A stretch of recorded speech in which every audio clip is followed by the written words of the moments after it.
Welcome, everyone. This is a special time for Florida end-of-life doulas to gather and have a bit of an educational program with Dennis Schumann of Final Friends. He's here in Gainesville. We have people from all around the state joining us today. And I would just like to start by saying that as an end-of-life doula, you know how they say the shoemaker's children have no shoes? Well, I still feel unprepared as far as if I were to die today, would my family and everybody know what to do? So the other night, as my husband and I were laying in bed getting ready to go to sleep, I asked him, and it kind of dropped this suddenly on him, but I said, if you wake up in the morning and I'm dead, what will you do? And he kind of paused for a second, and then he says, I'll go out to the car and I'll get that pile of papers that you gave me. And that was so cute. But, that includes my living will, which will no longer be in effect, and my, other healthcare surrogate, which will no longer be in effect. And so I realized that the papers that he has in his car do not suffice for what he would need if I was dead tomorrow. So that's when I thought, let's just go ahead and get Dennis to share with us again, because I've heard him speak several times and I still feel like I need a refresher. And so now we'll go to speaker view and we'll put on Dennis Schumann of Final Friends.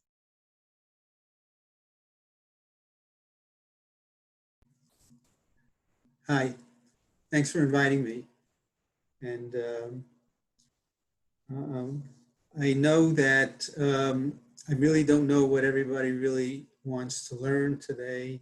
So I'm going to do a short introduction and then leave it mainly for questions. So that way I'll make sure I can cover what everybody wants to hear about. Because you already have some background in this area, so I don't want to be too much detail about things you don't need to know. Okay, so a home funeral is when a family and or friends of the person take possession of and take care of the body of a loved one from the time the person dies until final disposition, which is usually either burial or cremation. So basically, family or friends take the place of the funeral home. It bypasses the funeral industry.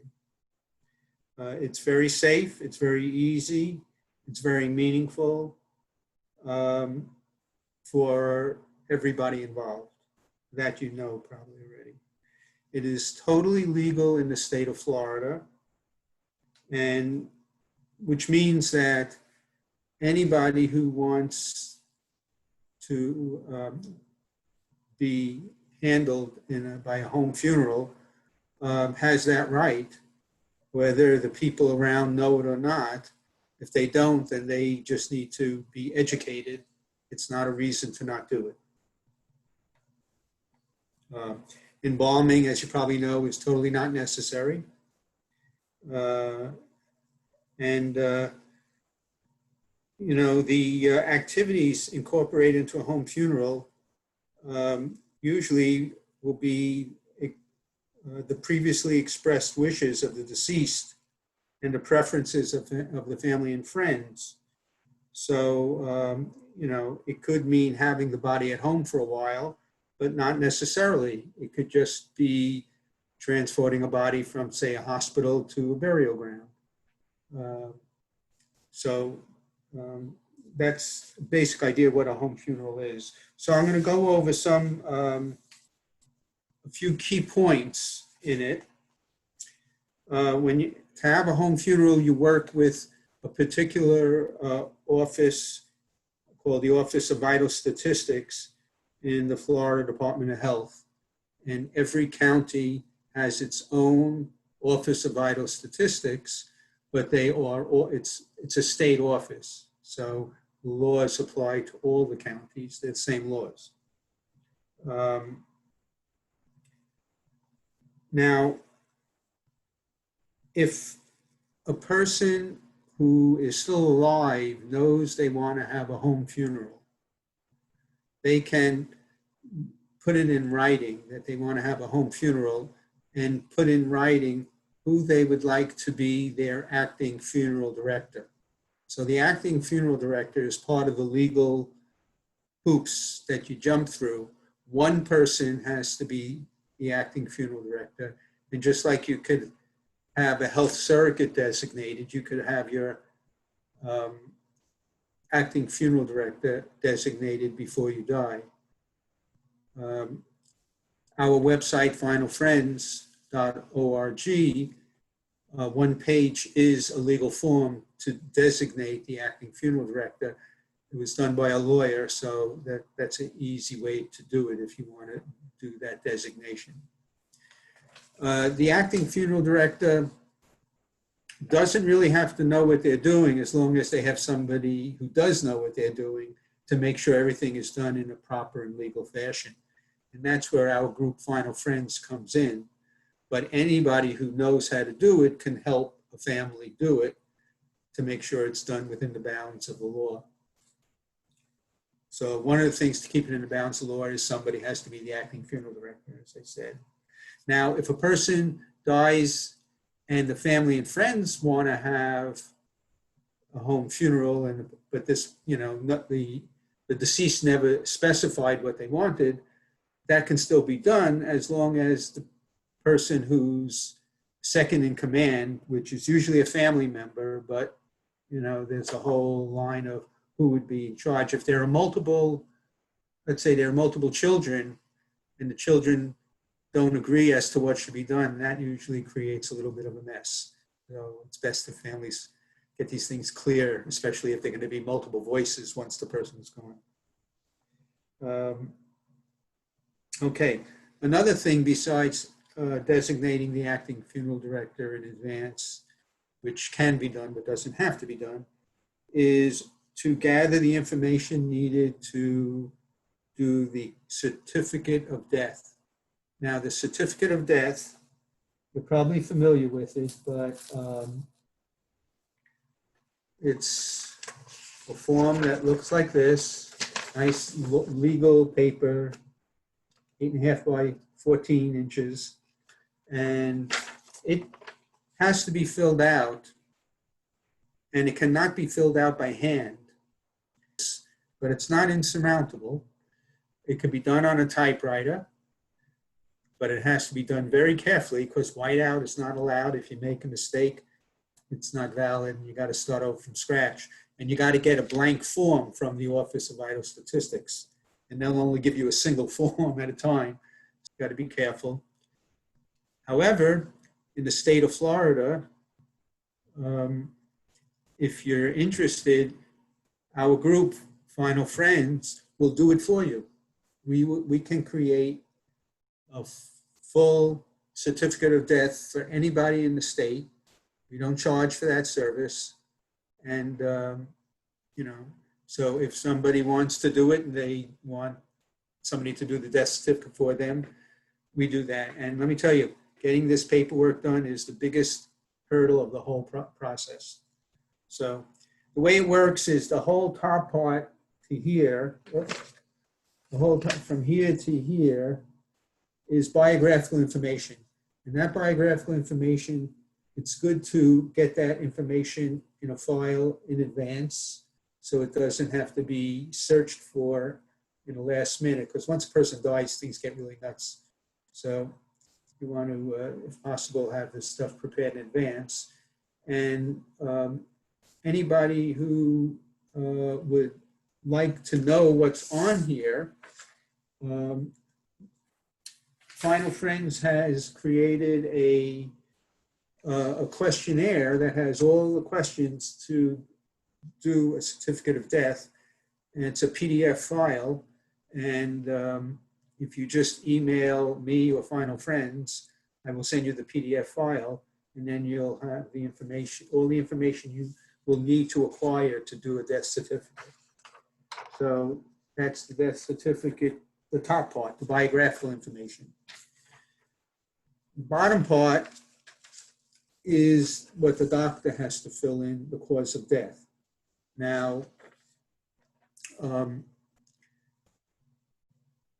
that's done by the doctor, and he doesn't have to use a typewriter. The doctor is allowed to fill it out by hand, the cause of death. So that's another step in the process, and that can be worked on in advance.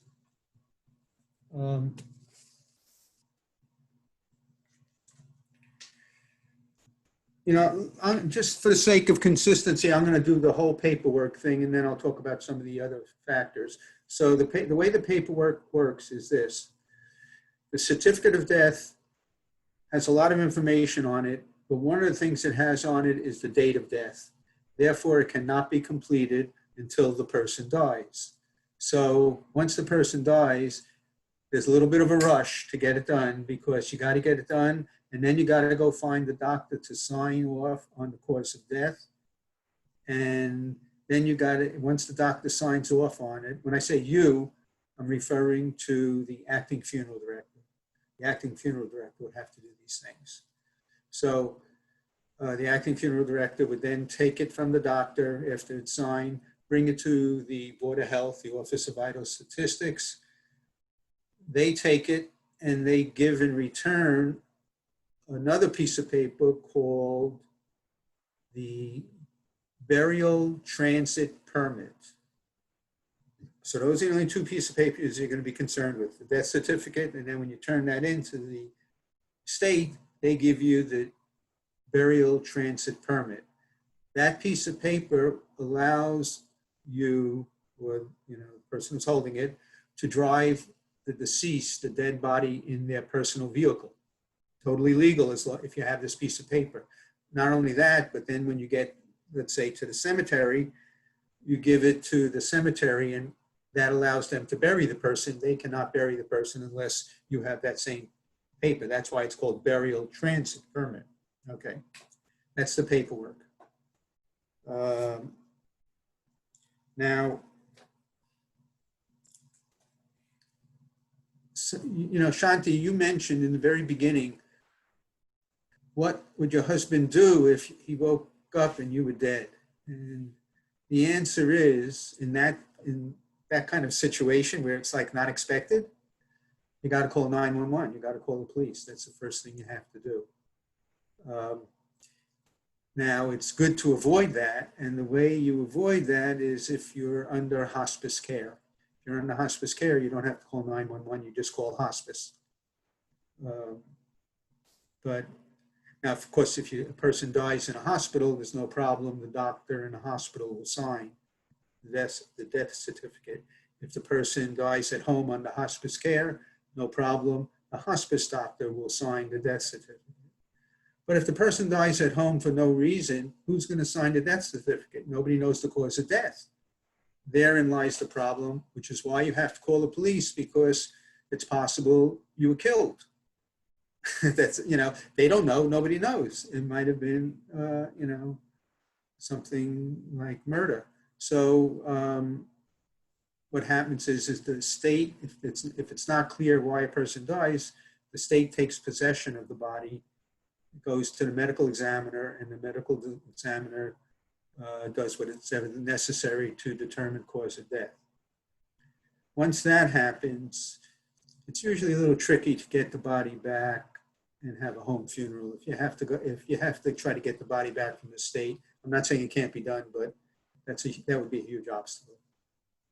Okay, so it's good to be under a doctor's care when you die. Now, of course, if you die like in an automobile accident, it's not a problem because, number one, it's pretty clear, you died from the impact, unless they suspect, drugs or something like that, and then they have to take you back and test you. But if they don't suspect, if there's no reason to suspect you, then the people on the scene, the doctor on the scene will sign the death certificate. Or if you're still alive and they rush you to the hospital, but you die there, then somebody there. So the reason I go over this so much is because getting the doctor's signature is a critical part of being able to have a home funeral. Okay. Transporting the body. As I said, once you have the transit permit, it's legal to transport a body in your own vehicle. There are two provisions. One is the body has to be horizontal, and the second provision is the body has to be in a leak-proof, odor-proof bag. Um, the horizontal position is easily accomplished with so many vehicles today. Any vehicle that has a hatchback and the rear seats fold down is totally suitable, or anything like that. We're just enough room. So that's the non-issue. The bag,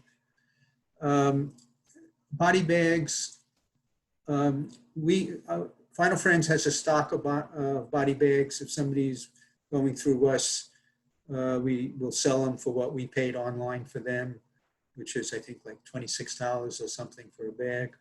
It turns out it's a good thing that we have a supply of them, because right now it's so hard to get them because of the pandemic. There's been a run on body bags, and it's almost impossible to get them.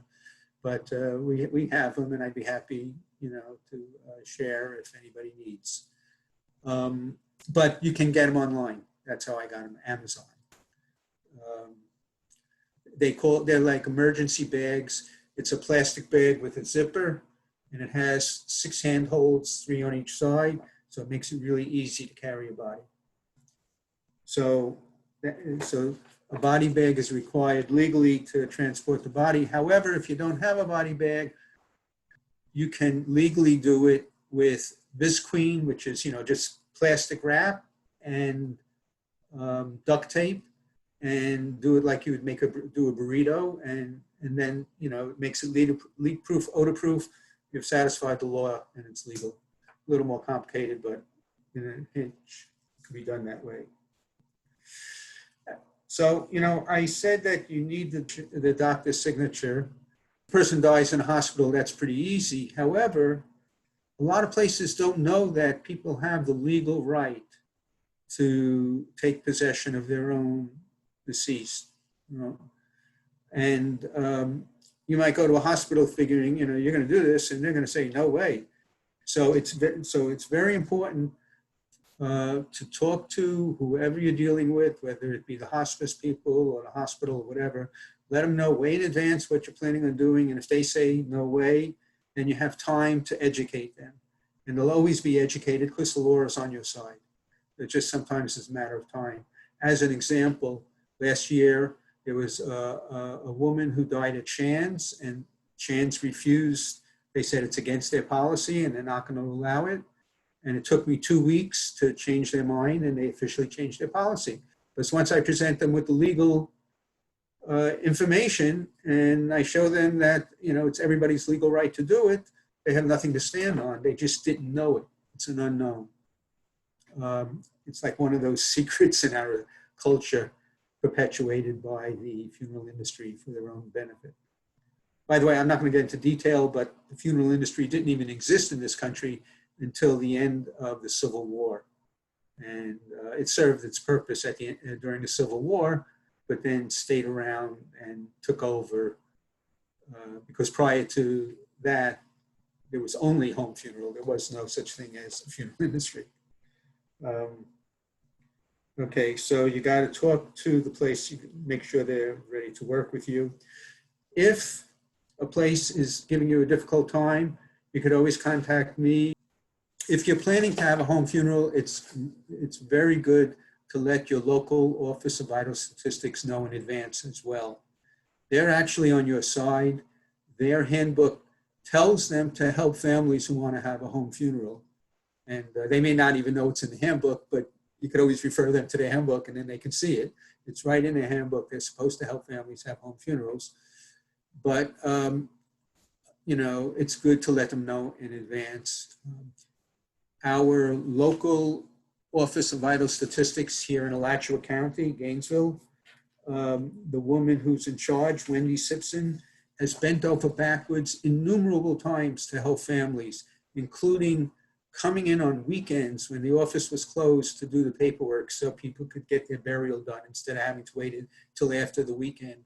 So it's a real asset to develop a relationship with your local Office of Vital Statistics. And the Chief Deputy Registrar is the title of the person in charge of the office.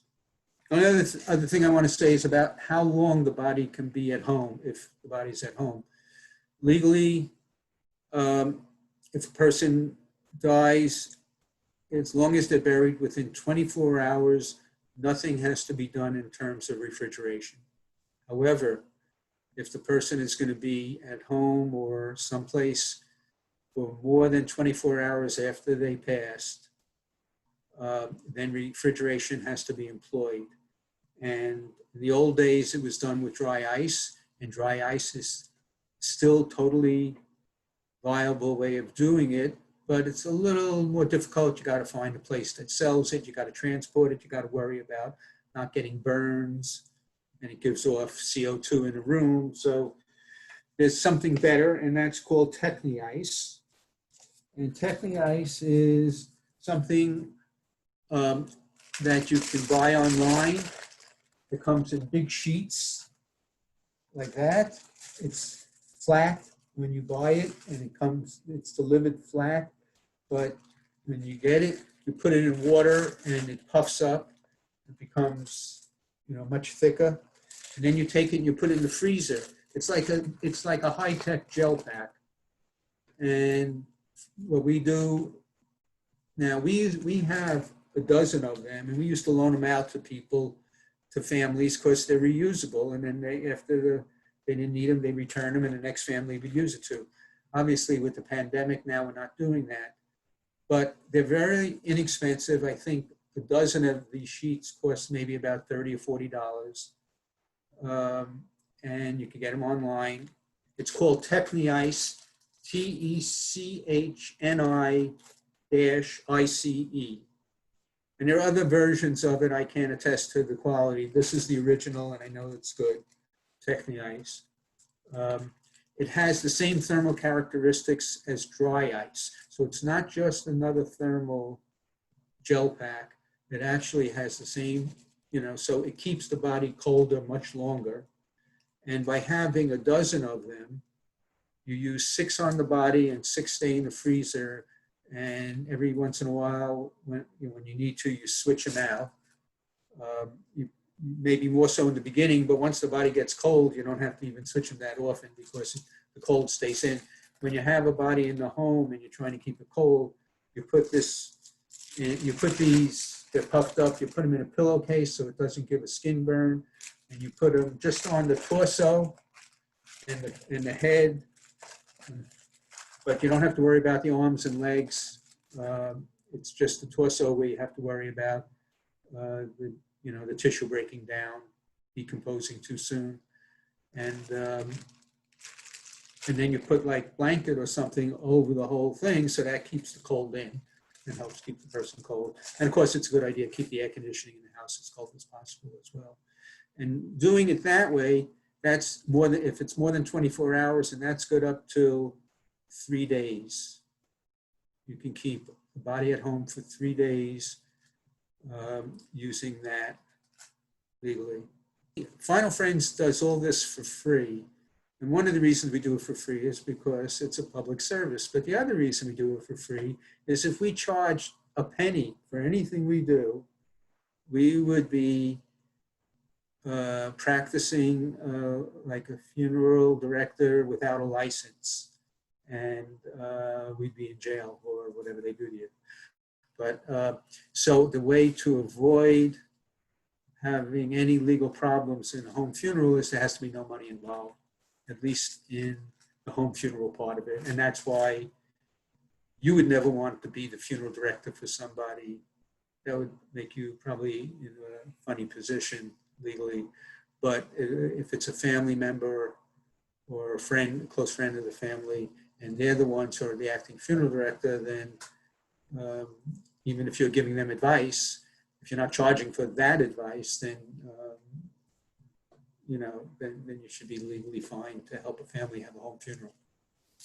And with that, I'm ready to take questions. Where can bodies be buried in the state of Florida? Okay. Well, I mean, any cemetery. But do you mean a particular kind of burial? What about backyards? Okay, yes, backyard is allowed. The issue with the backyard is it complicates the sale of the property. You can't sell the land where the body is buried. So there has to be an easement if you sell the property. So that makes it more suitable for like a family homestead where the land is passed from generation to generation. It's good for that. But you know, if you're living in a home and you get buried in the backyard and then they're going to want to sell a house, you know, it can still be done, but it creates a little bit of a legal problem. Does that answer your question? I'm not sure. Yes. I think there's something about you have to have a certain amount of acreage and your cemetery has to be 2 acres or less, or I don't know, there's certain measurements and certain restrictions, but it is, my daughter knows somebody who was buried, who buried their son in their home yard and created a little cemetery around there. And so that's something I'd like to learn more about. I lived in Maryland. You couldn't bury anybody within 300 feet of a water source. Is there any of those kind of restrictions here in Florida? There might be. I'm sure there would be. Also, if you live in a subdivision, the subdivision might not allow it. And but you know, I think there has. you'd have to check. You know, that would be something you'd have to check with the local. Okay, I can check. And the thing is, I think there's a certain amount of land, it has to be a minimum of, say, a couple of acres or something.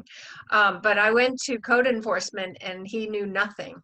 And he said no one had ever asked him that question. So he just didn't know any of that. Even that's Gainesville City Code Enforcement. So, you know, in the process of all this, we may end up educating people who are supposed to know the stuff because they have to look it up. So another, I told you about how we had to educate Shans about legal rights. Unfortunately, we also had to educate the Gainesville Police Department and the Alachua County Sheriff's Department because, you know, they did not know what people's legal rights. And we actually had an incident, an unfortunate incident where a man died at home and his wife, they were planning on having a home funeral, but the police came and it turned into an ugly scene because the police didn't know the law. And now they do as a result of that situation, but you go outside of Alachua County again, or outside the city of Gainesville, and the local law enforcement may not know your legal rights. I had a question from your last presentation, and that was, you kept mentioning hospice, but if you actually have a known terminal illness or at home and you have your little yellow sticker on a do not resuscitate on the wall, plus your physician has agreed to sign your death certificate, do you still need to call the police or the sheriff at the time of death? I would say no. If you're under a doctor's care, the important thing is that you be under a doctor's care. Yeah, You know, so that the doctor is ready to say, they knew the person was going to die. Usually it's under a hospice umbrella, but the important thing is that there's a doctor. As a matter of fact, when you go to the Office of Vital Statistics, and you tell them you want to have a home funeral, the first thing they want to know is who the doctor is going to be, who's going to sign it. And they'll call the doctor and get verification from the doctor that he's going to be willing to do it. Yeah, I had a situation last September. My daughter's boyfriend's son, who was 26, died. They went to watch a Gator game on TV, with his mom or something. Anyway, he died. He had had an illness since childhood, and he had been apparently, not doing everything he was supposed to do. Anyway, it was such a sudden shock to the father, the mother, the 2 sisters were all there, and at 2 a.m, and the sheriff I think this is before you arranged, that you worked it out with teaching the law enforcement about it, but they required them to call a funeral home before they would even leave the house. Because That's what, yeah, that's what it used to say in their book. I actually have a copy of the old one. the old one and the new one. Good, good. Yeah. Well, thank you for that, Dennis, because, it's like you're really a trailblazer in this. And so anyway, what they did was the only one that came to mind was Williams Thomas. So they called Williams Thomas, and I happened to have the price sheet for Williams Thomas in my book, and I looked it up and I said, well, I forget how much, but your transport's going to be so and so. But then their problem was that they thought they were trapped with Williams Thomas. They didn't know that they had any options, or like, oh my God, are we going to have to pay $6,000 and whatever. And it turned out that that the crematory of affordable cremation is in the same building as Williams Thomas. So without having to pay an additional transport fee or anything, they were able to just have him cremated right there. And because money is also an issue, and people are blindsided by the thousands and thousands of dollars that are just, supposedly you just dish it out, you don't ask questions, which is why I think talking about death and planning is very important. One reason. Okay, so a few things about money. The least expensive way is zero. That's if you donate your body. Next after that would be direct cremation. If direct cremation is an industry, a lot of different places do it, but that typically costs about $600 to $800 for everything: transportation, paperwork, cremation, the whole thing. That is the least expensive way to take care of a body, other than the free method. And next after that would be home funeral combined with burial. Well, I guess if you had home funeral combined with burial in your own land, then it would be free. So that's another way to do it for free. But if you're going to have burial, Prairie Creek is $2,000, and if you have a home funeral, so it's $2,000 then. Yeah, it's amazing how much they charge for such a simple process. It's outlandish, but most people figure that they have a monopoly and they don't have any other options when they do. Yeah, and the thing about, not talking about it, it makes it scary and difficult. This picture behind me is David Brush died. He was the second person to be buried at Prairie Creek Conservation Cemetery. Just as they opened in 2010, he died July 22nd. And he had a heart condition, and he had hospice at home. And we had Jane Roy help us. She was an intern, a funeral director intern at that Wonderful. time. And she went with my daughter, got the transport permit, got the death certificate and all that stuff. And she was getting practice with us. And so we buried him the day he died. We wrapped him in his little quilt, his little cotton covers, and put him in his little pickup truck. And, we took him there, and it was really nice. And it also, I think, prepared my children for, I'm still got to keep talking with them more and more, but that, this is something I would like. If you guys can, wrap your head around it, let's do this. But, it's kind of takes conversation after conversation. So any other questions for Dennis? In the time of COVID, Actually, just took me a minute. Oh. I have a question. Just took me a second to unmute myself. I think, Dennis, I heard you say that something about we can't charge for doing a home funeral, but my hope is that I'm going to be paid to do an end-of-life doula services. Is there a point at which we can go so far in the planning and then we have to back up? Does that mean we can't attend if we would choose to because we've been charging for our services? Well, this is a gray area. Okay. Which means that it's, it has to be explored. If you're charging for doula services, that's fine. Mhm. Um, as I said, I think you would still want somebody else to be the acting funeral director. Absolutely. Because legally, if your name is attached to this one and that one and that one, they're going to say you're running a business, a Okay. funeral business. So you don't want to give the impression that you're running a funeral business. Okay. And so, as I say, the way we avoid it is by not having any money involved at all. Okay. And we don't have an account. The funeral industry is, Yeah. Very I protective. mean, if they feel like you're stepping on their toes, they're going to come after you. Okay. There's a Florida funeral board, which is made up of all the leaders in the funeral industry in the state, and they're the ones who actually wrote the statutes. Bless you. And here's an interesting little tidbit just to show you.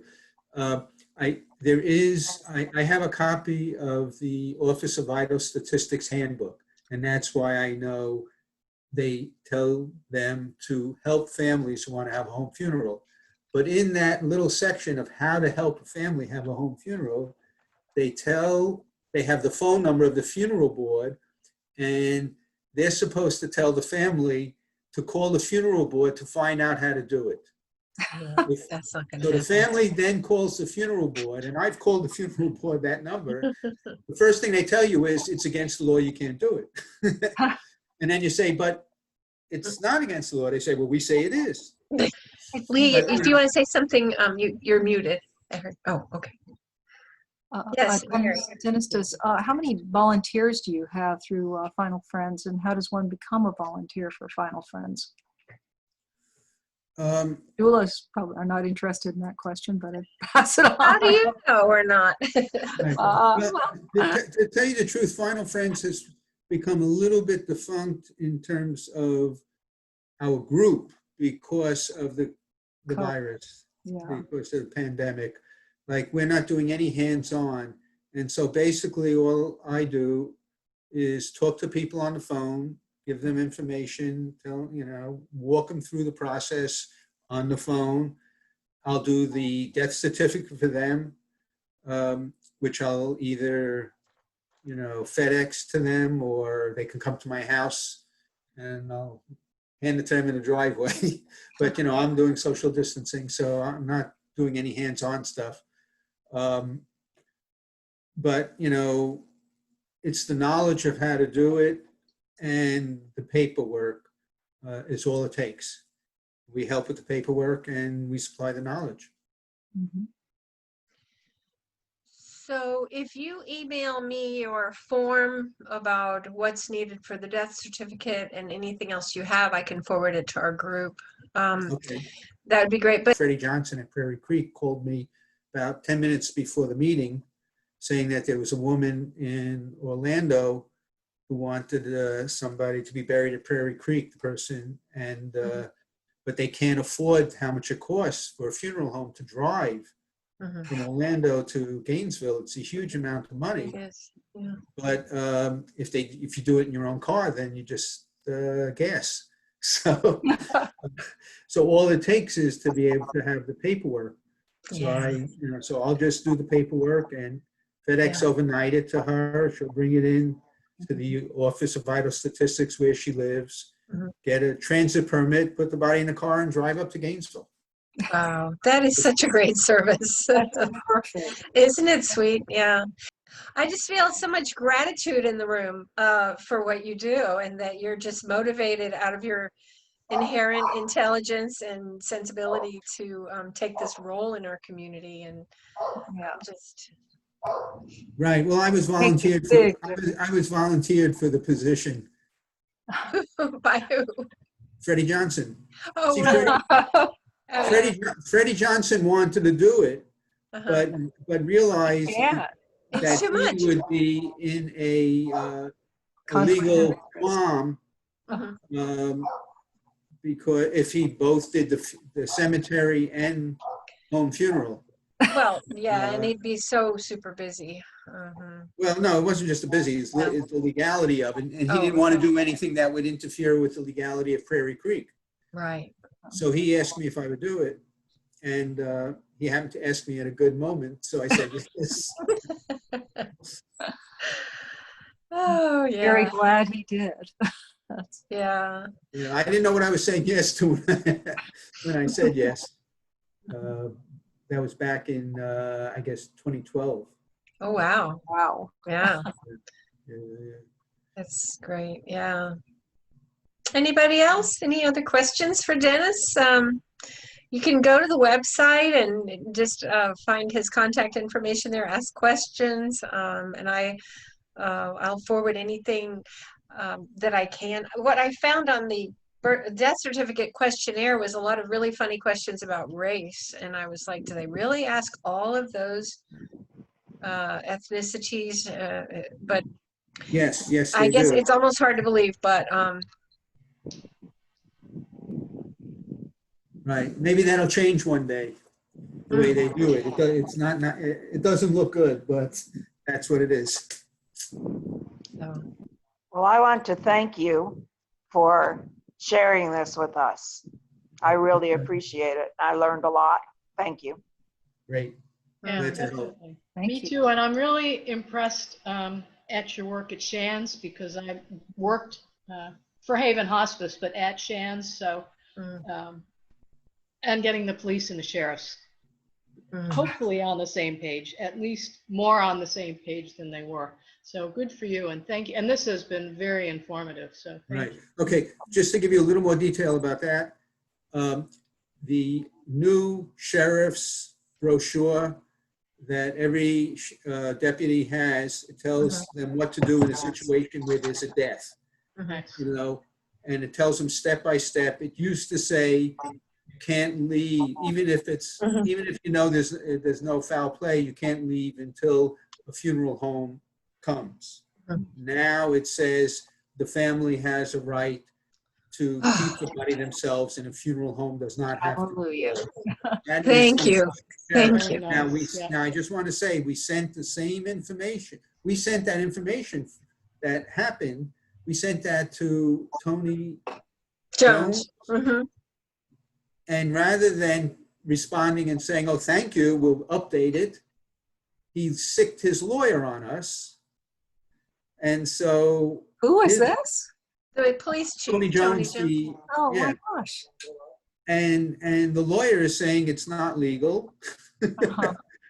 And we Final Friends, we have a lawyer, and we had our lawyer contact his lawyer and gave him all the information, and their lawyer never responded. And so it's a little bit not 100% clear where the Gainesville police are up to at this Okay. point with the whole thing. A little But nebulous certainly with them. certainly any deputy sheriff, if they question what family wants, they just say, look in your updated book. You'll see. Okay, It's look in at your the updated instructions. book now. Well, we would really like to network with your, I can speak for everyone, with your group. And if we're sending out a notice about a meeting, if you could forward it to your friends, or, like, let's kind of spread this thing out, because we're really getting a lot of good conversations going, and I'd like to stay in touch. I would say if you hear of somebody that needs end-of-life doula services, we're here and we are ready to get to work. Yeah, there's a bunch of us ready now, and with a variety of strengths and expertise. So we're growing. Would it be helpful if we Wonderful. sent Dennis a file, just a quick Word file with our names and contact information? Well, sure. I mean, Dennis, Dennis, you were in the Natural Awakenings in April. Mentioned in Yes. Natural Awakening. So when I saw that, I contacted them, and the July issue we're in, the Lee, Liz, myself, and Anna Schwade are, so you can get that online, or I could send you the link to it, but we can just share it around. That was pretty neat. And so now we're getting, so now public TV is gonna, or public media is gonna start picking up on us, and then we'll gradually, more and more be known. So it's a process. It's a good one, though. Yeah. Wonderful. So, People feel have the free option. to use me as a resource. anytime, feel free Wow. to call me or email me Yeah. or anything. Yeah. I have a That's lot of great. free time and I'm always looking for something to help keep me busy. Great, great. So I know I have your number. Is it listed on your website as well? No, but Just actually, email. if you email me from the website, it Yeah. goes to me. Yeah, and then share phone numbers and then we can, okay, Right. well, why don't we do a closing circle of just one thing we appreciated or learned today here, just a recap. Who'd like to start? I'm sorry. I'll start. Oh, go ahead. Okay, Liz, No, go ahead. I was Susan, just going to say, all right. Liz. This has been very informative and very helpful. And I wish I had, as working as a hospital liaison for 4 years, I wish I had had this information sooner. So thank you very much. I appreciate it. Okay, Susan? I was very happy to learn about the alternatives here in Florida. I was in Georgia when my husband died. He was at home. He had terminal cancer, and I called the coroner. So, there's a learning curve. Each state is a little bit different, but I was happy to learn about Florida. I was actually excited to learn that you could do home burials here. A lot of places you cannot under any circumstance do that. And I did already know about transporting the body, but this was an excellent, excellent learning opportunity. Thank you. You're welcome. Okay. By the way, you mentioned, Florida is really a good place to be. The states where you cannot have a home funeral, that where you have to hire somebody, are Alabama, Connecticut, Illinois, Indiana, Louisiana, Michigan, Nebraska, New Jersey, and New York. Yep. So people say, Ahead how of the come, curve. New Jersey, New York, kind of like more liberal places, there, you have to hire a funeral home. And here in Florida, you don't. And it's actually, this is conservative. Conservative is the government doesn't stick their nose in my business, including a death in the family. Great. Woohoo. Yeah. So Mary or Lee, any comments, any closing? Well, thank you. I've got a number of really helpful details, and I can certainly attest to the fact, even though my husband died in Ohio, I was one who did find him in the morning, and the police would not leave until I had contacted the funeral home. So I thank you for all the information and for all the wonderful work that you're doing in our community. Thanks. And I'm grateful for the presence of all the doulas in the community and the growth of this particular movement. So it's really wonderful to see you all. And also I'm deeply grateful to Final Friends for making the passage of several of my friends so much easier. And thank you, Dennis, for this presentation.